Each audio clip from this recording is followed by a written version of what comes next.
Hey everybody, welcome back to my channel. If you're new here, my name's Allie. I do a little thing here called What the Wednesdays. It's been a hot minute since I posted a video, and today I have a really interesting one. Let's jump right into it. Today's case is going to be on Joan Risch, who was born in Brooklyn, New York in 1930, and I think this case is so interesting and so crazy because if anybody has read the book or seen the movie Gone Girl, it has some weird Gone Girl vibes going on, and it is extremely interesting. I don't know, that's like the best word I can use to describe it. And I remember hearing about this case, I want to say it was on Bella Fiore's Mystery Monday channel like last year or over a year ago, and I just remember being so stunned by all of the weird evidence and kind of weird twists and turns that the story takes. So as I said, Joan was born in Brooklyn, New York, and at a young age, she moved to New Jersey with her family. When Joan moved to New Jersey with her family, her parents died in a suspicious fire, and it was at this point that she was taken in by adoptive parents. In 1952, Joan graduated college from Wilson College in Chambersburg, Pennsylvania, with a degree in English literature. She started her career as a secretary and then kind of worked her way up and became an editorial assistant, which is where she met her husband in 1956, who was one of the executive editors at the company that she worked for. At this time, Joan was living in Ridgefield, Connecticut, and this is where she had her first child, Lillian, and the next year they had their second child, David. In April of 1961, they moved to Lincoln, Massachusetts, which was a town right outside of Boston. Joan became active in the Women's League of Voters while her husband got an editorial job for the Fitchburg newspaper. So on the morning of October 24th, Joan's husband Martin had a business trip in New York City, and he left that morning to catch an 8 a.m. flight. Shortly after his departure, Joan woke up the children in the morning, made them breakfast just like she usually did. After the family ate breakfast, Joan then dropped David, their little son, off at the neighbor's house. After the family had breakfast together, Joan then dropped David off at the neighbor's across the street so that she could take Lillian to a dentist appointment. During this time, both the mailman and the milkman had stopped by the house to, deliver the mail and the milk, and neither one of them said that they saw or heard anything suspicious. They also said that it was noted that the car was not there, so it's kind of assumed that they stopped by during that time when Joan was taking Jillian to the dentist office. Once they returned home, she went and picked up David from the neighbors, and this was about 11:15. It was around this time that a delivery driver stopped by to pick up a bunch of Martin's suits to take to the dry cleaner. Now, the delivery man entered the house and said, again, there was nothing unusual about Joan, there was nothing unusual about the house.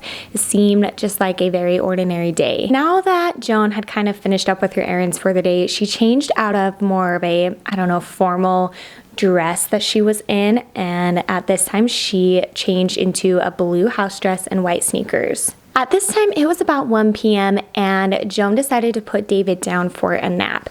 Now, her same neighbor that she had dropped David off earlier that morning decided to bring her son over to play with Jillian. So she had a son who was about 4 years old, which is how old Jillian was. They kind of took turns kind of babysitting, right? So that morning when Joan had some errands to run, she would drop the kids off at Barbara's and then vice versa. So Barbara had a few errands to run and took her boy over to play with Jillian over to Joan's home. And throughout this kind of play date, Joan was just working in the garden, picking up the house, just kind of doing, normal tidying up that you would normally do on any regular day. Shortly before 2 p.m., Joan took Jillian and Douglas back over to Barbara's house and said, I need you guys to play over here for a little while. I will be right back over to check on you. She got them set up, just kind of playing on the swings, and returned back to her home. Now, At this point, the swings were, I believe, in the backyard of Barbara's home, so the kids couldn't really see Joan or the house. Around 2:15 p.m., Barbara arrived home, and this is where things start to get really weird. Barbara said that she saw Joan in a really big, long trench coat carrying something red down her driveway, but in like a rushed or panic way. Like she was scurrying down the driveway carrying something, to which she brought to her car. And Barbara kind of thought it was a little bit strange, but didn't really think anything of it. She thought, she's just bringing something out to her car. Little did Barbara know that that was the last time anybody would ever see Joan again. At this point, Barbara took Jillian back over to the house, and she didn't really walk into the house. She kind of just sent Jillian on her way back to the house. And they were next door neighbors, so it wasn't, like Barbara wasn't just like, hey, bye. And this was at about 3:45 in the afternoon. And at about 4 o'clock, Jillian comes running out of the house back over to Barbara's house in a frenzy, screaming, "Mommy is gone and the kitchen is covered in red paint." Barbara ran over to the home, and this is when she saw the kitchen not filled with red paint, but blood.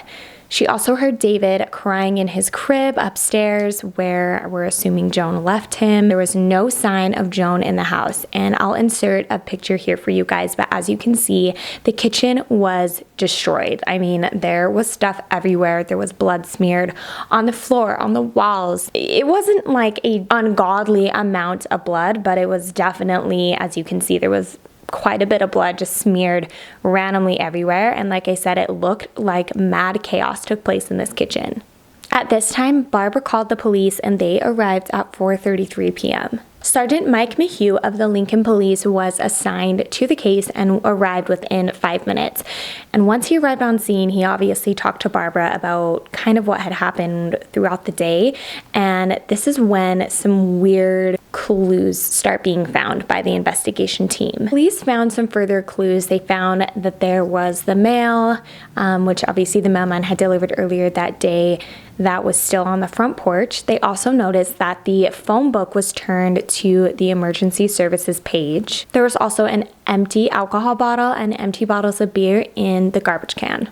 Now, obviously at this time, Martin, Joan's husband, was called, and he was there helping with the investigation, and he did say that they had alcohol a couple of nights before, but he said he had no idea where all of the other empty alcohol, like beverage bottles, like that were in the garbage can, he had no idea where those were from. Something interesting to know about this case is that the kitchen just didn't seem, it seemed staged. So the blood that was covered everywhere definitely looked like it had been smeared with hands. And I think you can honestly kind of see that in the pictures as well. Like, it didn't just look like blood splattered somewhere or like an altercation had taken place. Like it very distinctively looked like blood was kind of placed places and smeared along places. And another thing to note about this blood is it was never actually confirmed to be Joan's blood. It was confirmed to be O type, which was the type that Joan had.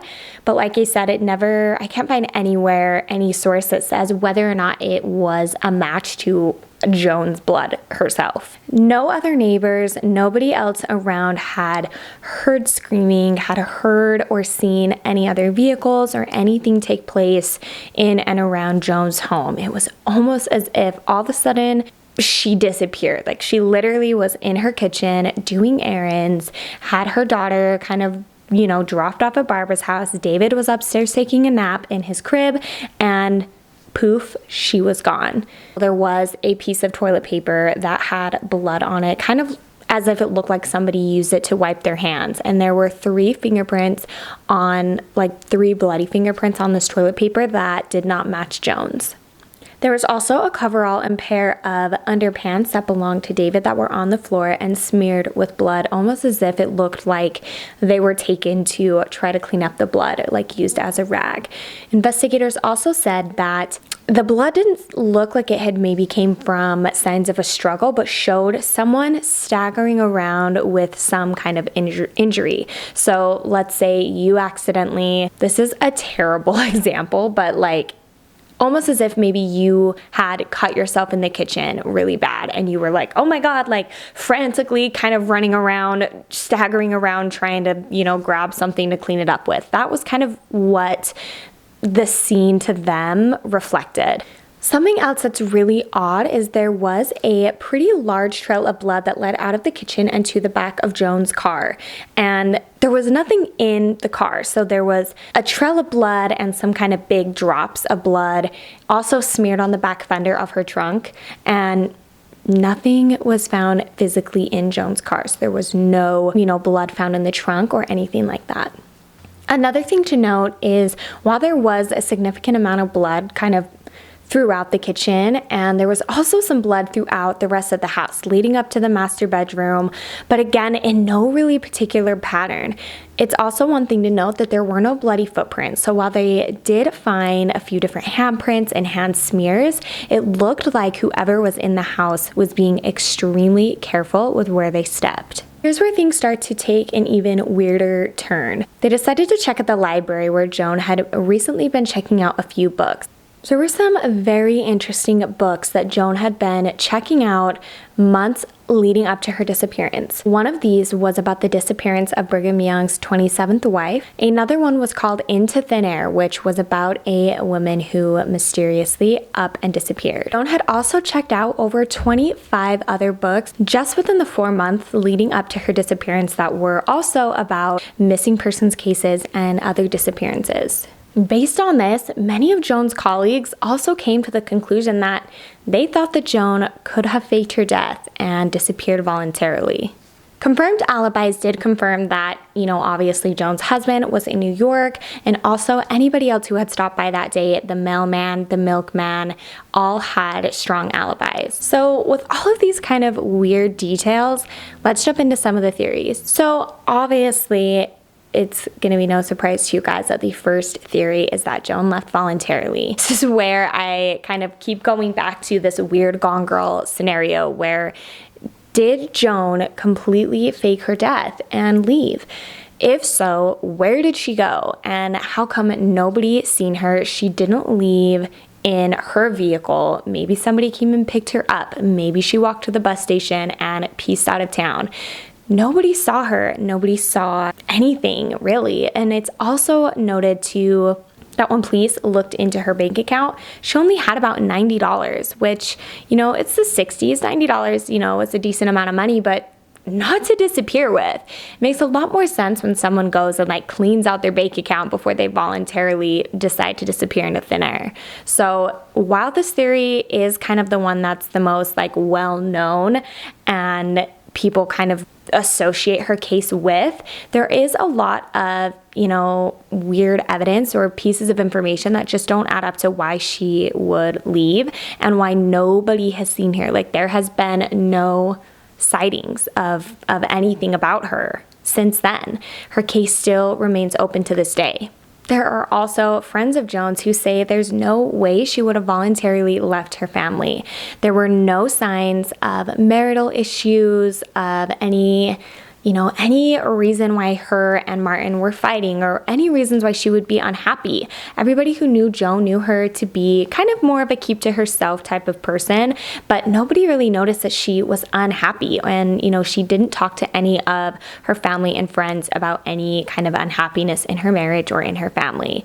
So again, what happened? Did somebody come in there and take Joan? If they did, where is she? Is she alive to this day? One of the chief investigators in the case continued to pursue the case even after his retirement. And even he just says, people do not disappear without a trace. I mean, something had to happen, whether she did leave voluntarily or whether there was an altercation, whether she was murdered, taken. All of that is completely unknown, and the evidence just does not add up to anybody. I mean, there really was no suspects. So I'm really interested to see what you guys think about this case. I don't know what I think. I absolutely do kind of think the crime scene is a little bit suspicious when I see the photos. I do kind of think it looks like something was staged. I mean, that kitchen was trashed and there was blood like smeared all over the place. I don't see how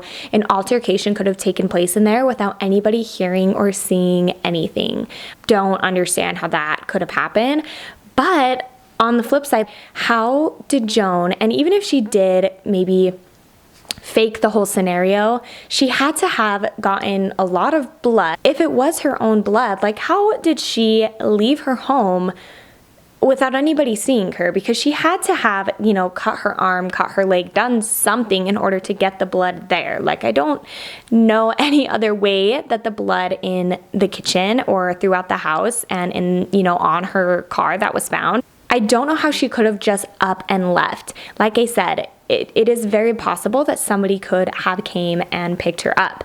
There were a couple of neighbors who did see I think they said they saw a suspicious vehicle. I'm not exactly sure how it would, you know, be suspicious. It was just a vehicle that they hadn't really seen around the neighborhood before that was in and around the neighborhood that day.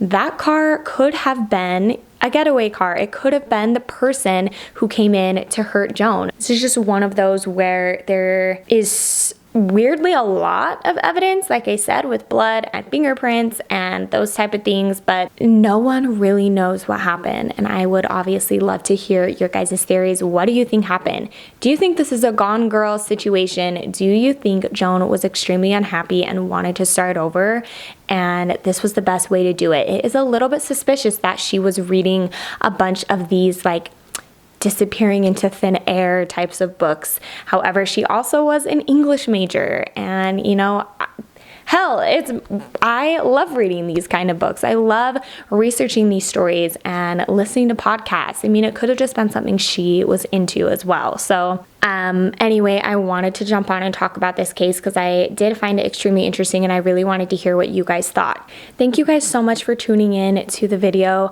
Obviously, Joan's case is still open and I will leave any information below if somehow somebody out there has any information. So thank you guys so much for your support and for watching, and I'll see you in my next video. Bye.